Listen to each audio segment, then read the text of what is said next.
Game theory কিভাবে আপনাকে টাকা কামাই করে দিতে পারে, এইটা নিয়ে কথা বলবো।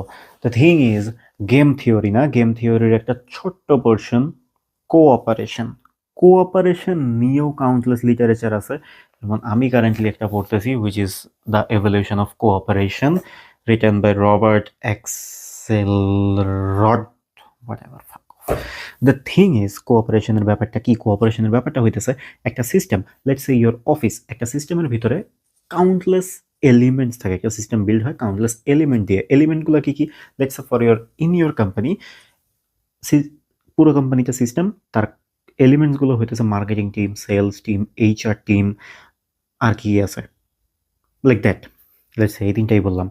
এই তিনটা আবার ইন্টার কানেক্টেড থাকে কিভাবে? মার্কেটিং টিম যদি প্রপারলি কানেক্টেড থাকে সেলস টিম, তাহলে সেলস বাড়বে। সেলস টিম যদি প্রপার ফিডব্যাক দেয়, তাহলে মার্কেটিং টিম ইমপ্রুভ করতে পারবে।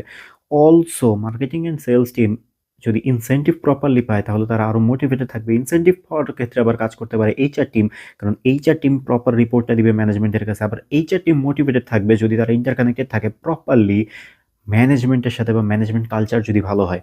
সো প্রত্যেকটা এলিমেন্ট এখানে একজন আরেকজনকে হেল্প করতেছে to uplift one another or to downgrade one another. Okay, so এই সিস্টেমে যখন you are going out of your way to help other people, obviously always আগে নিজের মাস্ক লাগায় তারপর অন্যের মাস্ক লাগাবো, রাইট?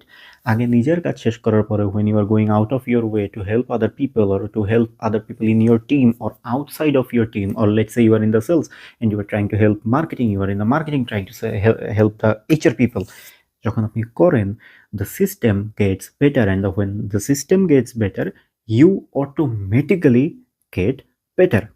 আমি এটা কাউন্টলেস টাইম দেখছি। আমি স্টাডি অ্যাব্রড ইন্ডাস্ট্রিতে কাজ করি।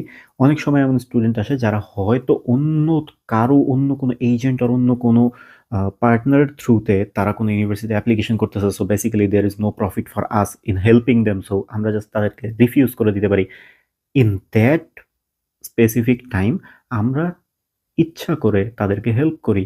আমরা তাদের এসওপি হোক, তাদের কোনো ফিনান্সিয়াল গাইডেন্স হোক, যে কোনো ক্ষেত্রে আমরা তাদের হেল্প করি। কেন? Maybe they are not making us any profit, but sure as hell they refer us to other people. যখন তারা জানে যে এই পার্টনার আমাদের, মানে আমাদের থ্রুতে কোনো বিজনেস না পাওয়ার পরেও they are helping, they are very helpful, they are cooperative, তখন তারা অন্যদেরকে গিয়ে আমাদেরকে রেফার করে। I have seen it countless time happening. So এটা কোনো শর্ট মাম্বো জাম্বো না যে do this and earn money, but in your career it will help you in the long run, maybe in a few years.